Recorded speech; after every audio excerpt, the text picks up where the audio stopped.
Iyo mga idol, kumusta? Mandrag mga sports, tabi nga pala. Ating usapan, PBA, TNT Tropang Giga, Coach Reyes, May Binulgar, at Jiro Cocoros, MVP mode. Pero bago na nga yan, kung bago pala sa aking channel, huwag mong kalimutan mag-subscribe at i-click ang notification bell para like kang updated sa ating latest upload natin. So nakakatapos lamang po sa TNT Tropang Giga at SMB mga idol, masasabing hindi na nga rin pinalampas pa ng SMB ang TNT Tropang Giga sa naging laban at nakuha na rin ang kampyonato sa Philippine Cup.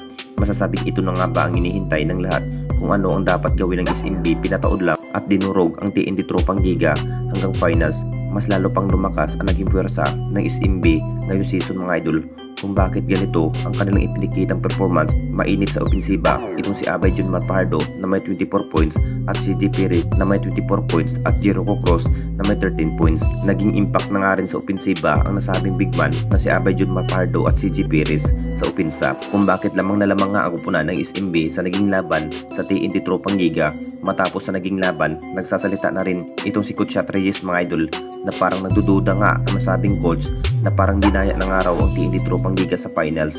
Kung bakit maraming tawag nga ng referee sa TNT Tropang Giga. Sayang na sayang ang naging effort itong si Calvin Octana mga idol. Ito pa rin ang dahilan ni Coach Reyes mga idol kung bakit natalo nga ang kupunan ng TNT Tropang Giga na parang gusto pang bawiin ang panalo ng TNT Tropang Giga sa pagkapanalo nga ng SMB. Pero hindi na rin mangyari dahil tapos na nga rin ang series at nakuha na nga rin ang SMB at nagwawagi na rin ang SMB sa naging laban sa finals. Pinatunayan pa rin na mas lalo pang lumakas ang kupunan ng SMB ngayong season at nakuha na rin ang kampyonato sa kamay ng SMB ngayong Philippine Cup. At dito na naman tayo sa isa pa nating balita, Jiro Cocoros MVP mode sa finals. Grabing performance nga ang pinikita sa nasabing player na si Jiro Cocoros mga idol. Talagang isa pa rin sa pinakahusay sa naging laro ni Jiro Cocoros. Masasabing kinaya pa rin kahit nahihirapan niya ang nasabing player.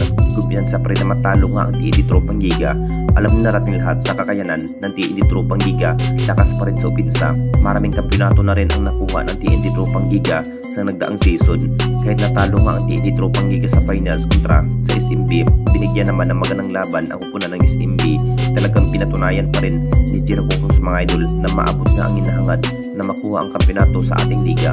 Ito pa rin ang pinangarap ng lahat na maabot nga ang hinahangad na makuha ng SMB ang kampyonato at MVP mode nga. Ito si Jiro Cocoros mga idol. Mas lalo pang lumakas sa aktual na laban. Tinanghal pa rin ng MVP mode ito si Jiro Cocoros ng SMB. Inamin naman ni Jiro Cocoros mga idol, pinaghahandaan talaga ang SMB sa finals. Matagal na rin ang pinangarap na maabot na makuha ang kampyonato sa ating liga.